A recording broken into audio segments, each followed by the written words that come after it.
عرب معاشرے کو اگر دیکھیں تو عرب معاشرے کے بارے میں چند ایک خوبیاں تو بیان کی جاتی ہیں، مہمان نوازی ہے، جیسے سخاوت ہے، لیکن جو اوورال اس کا ایک پورا جو اس کی پکچر سامنے آتی ہے وہ کوئی پازیٹیو نہیں ہے۔ وجہ اس کی یہ ہے کہ ان کے کردار، ایک تو جاہلیت کہ عرصہ دراز تک کسی نبی کا تشریف لانا نہ ہوا، پھر وہاں پر کوئی باقاعدہ حکومت نہیں تھی کہ جہاں جس کی وجہ سے کوئی تعلیم اور تربیت کا کوئی باقاعدہ نظام ہو، ایک قبائلی سسٹم تھا اور اس کے اندر ہر قبیلے والا اپنے حساب سے چل رہا تھا، اور پھر قبائلی لوگوں کے اندر ایک قسم کا جو ان کے اندر آپس میں ایک مقابلے بازی کی فضا ہوتی ہے تو وہ بھی ویسی کی ویسی موجود تھی۔ پھر اس کے ساتھ جو غلامی ہے، شراب نوشی ہے اور جو جوا بازی ہے، تو یہ سب چیزیں ان کے اندر موجود تھیں۔ اب ایسے معاشرے میں نبی کریم صلی اللہ علیہ وسلم کا طرز عمل کیسا رہا؟ یہاں جو طرز عمل آپ کا ہے وہ ہے کہ جو ہمیں یہ بتاتا ہے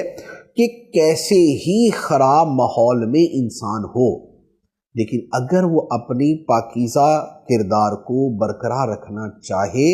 تو رکھ سکتا ہے، اور اس کی ایک آئیڈیل مثال سرکار دو عالم صلی اللہ علیہ وسلم، نبی پاک صلی اللہ علیہ وسلم اسی پورے ماحول میں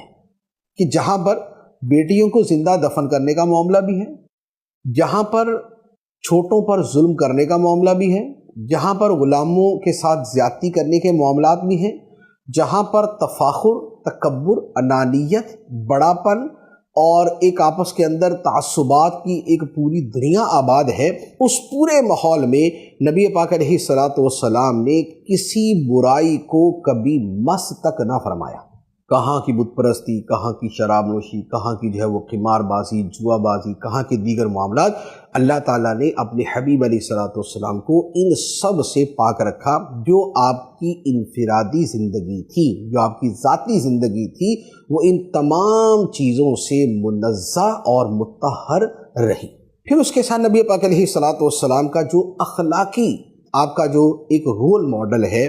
وہ اس پورے زمانے کے اعتبار سے سچائی پر، امانت داری پر، رحم دلی پر، شفقت پر، محبت پر، اور چھوٹوں سے حسن سلوک پر، بڑوں کے ساتھ اچھے طریقے سے پیش آنے پر، اہل خانہ کے ساتھ حسن سلوک پر، اپنے ساتھ کاروبار کرنے والوں کے ساتھ اچھا رویہ اختیار کرنے پر مبنی ہے، اور اسی وجہ سے وہ الصادق الامین کا لقب آپ کو دیا گیا۔ پھر اسی حیات طیبہ کے اندر جو ایک اور پہلو سامنے آتا ہے وہ ہے حقوق العباد، یعنی بندوں کے حقوق کا خیال رکھنا، اور اس میں وہی کہ حضرت خدیجہ رضی اللہ تعالیٰ عنہ نے نبی پاک علیہ الصلوۃ والسلام کے بارے میں کیا بیان کیا تھا کہ آپ مہمان نوازی کرنے والے ہیں، آپ محتاجوں کا بوجھ اٹھانے والے ہیں، آپ غریب و ناداروں کی مدد کرنے والے ہیں،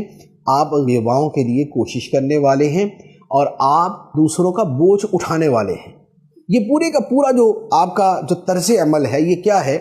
کہ اس زمانے میں کسی بندے کے اندر کوئی خوبی ہے، کسی میں کوئی خوبی ہے، لیکن نبی پاک صلی اللہ تعالیٰ علیہ وسلم اس زمانے میں بھی جامع الصفات تھے، جامع الکمالات، یہ تمام کی تمام خوبیاں آپ کے اندر جمع تھیں۔